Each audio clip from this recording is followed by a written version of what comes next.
হরে কৃষ্ণ কৃষ্ণ কৃষ্ণ হরে হরে, হরে রাম রাম রাম হরে হরে।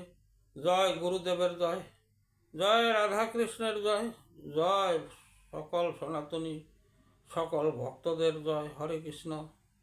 আজ আমি যে আলোচনা নিয়ে আসছি তাহলে জগন্নাথের রথ উপলক্ষে। আসলে আমরা এই যে জগন্নাথের রথ পালন করি এবং জগন্নাথের রথের রশি টানি, যাই কিছু করি, যে আমাদের যে উপাসনা করি, এই উপাসনা করার কি দরকার?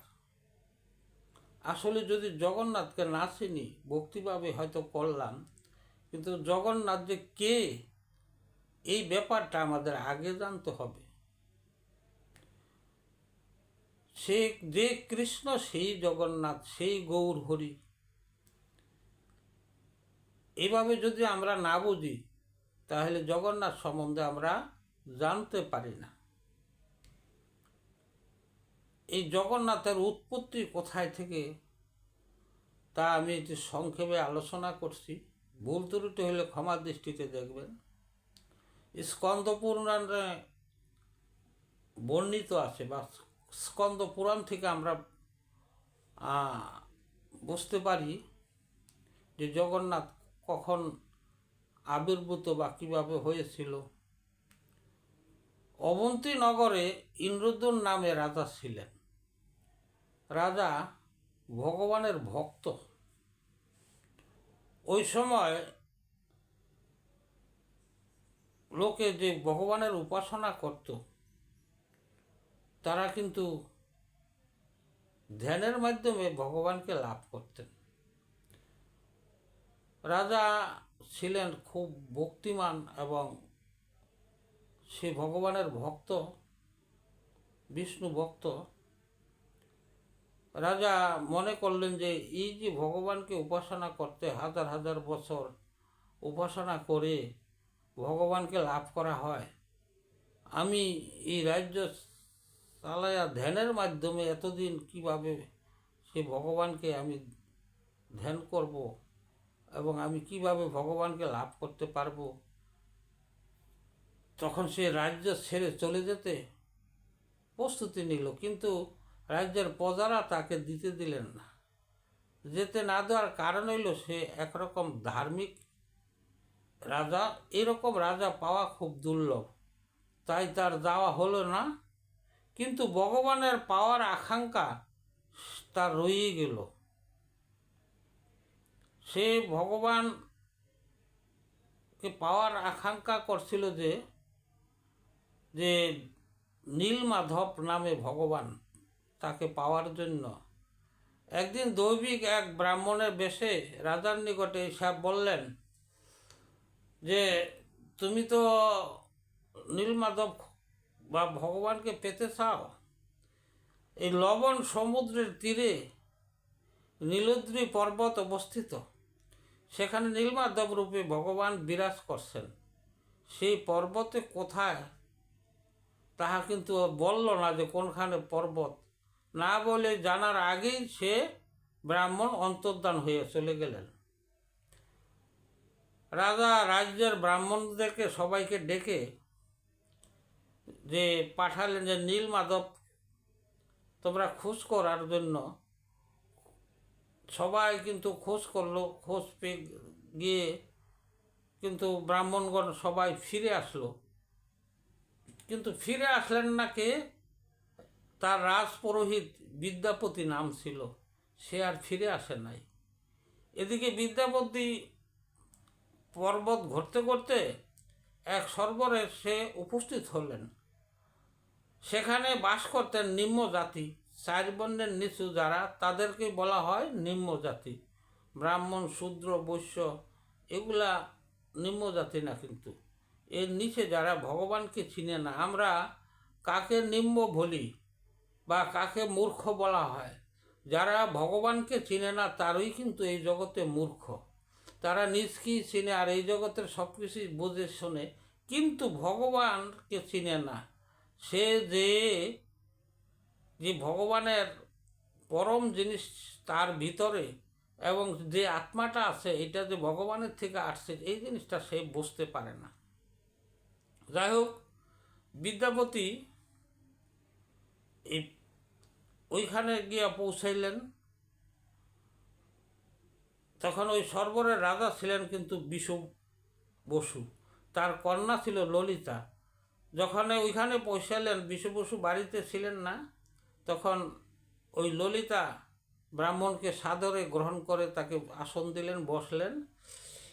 বসার পরে সে যখন বিষম বসু ফিরে আসলেন, আইসা দেখে তার বাড়িতে ব্রাহ্মণ, সে খুব আনন্দিত হয়ে ব্রাহ্মণকে তাকে থাকার জন্য ব্যবস্থা করে দিলেন। এদিকে তার মেয়েকেও তার সাথে বিবাহ দিয়েছিলেন, ললিতাকে বিবাহ দিয়েছিলেন এই বিদ্যাপতির সাথে।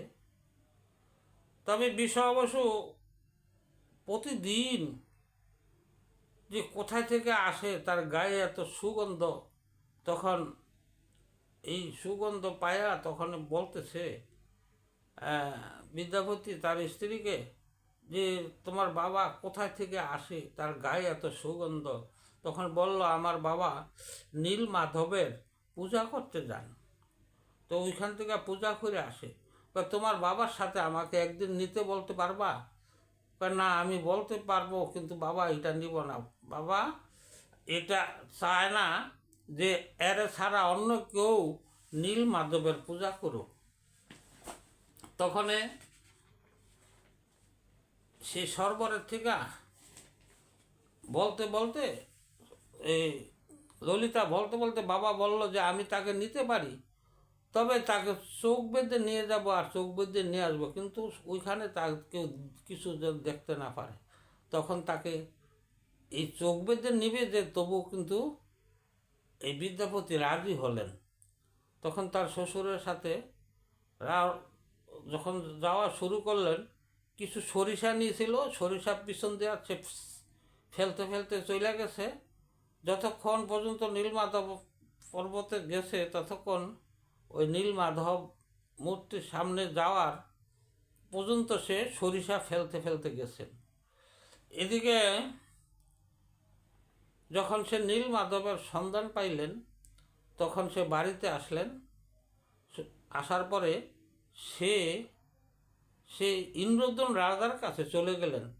রাজার কাছে গিয়ে বললেন যে আমি সন্ধান পেয়েছি। তখন সেই ইন্দ্রদ্যুম্ন রাজা আসলো, আইসা নিয়া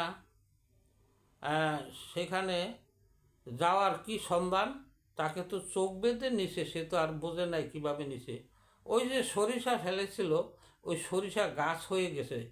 তখন ওই দেখে দেখতে নীলমাধবের ওইখানে তাকে নিয়ে গেছে। নেওয়ার পরে ওই নীলমাধব এখান থেকে উদাও হয়ে গেছে, সে কি হয়েছে, প্রকট হয়ে গেছে।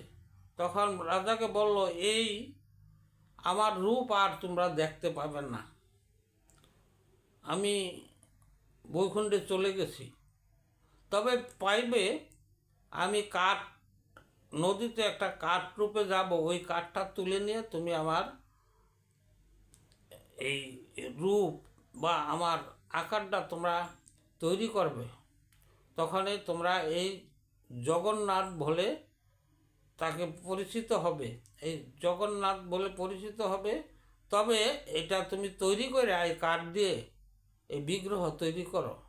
তখন রাজা সেই কাঠ আনতে গিয়েছিলেন, কিন্তু সেই কাঠ আর যত লোক ছিল কেউ উঠাইতে পারেন নাই। তবে তাকে স্বপ্নে বলল যে তুমি এটা কেউ উঠাতে পারবে না, একমাত্র আমার ভক্ত ছাড়া। তুমি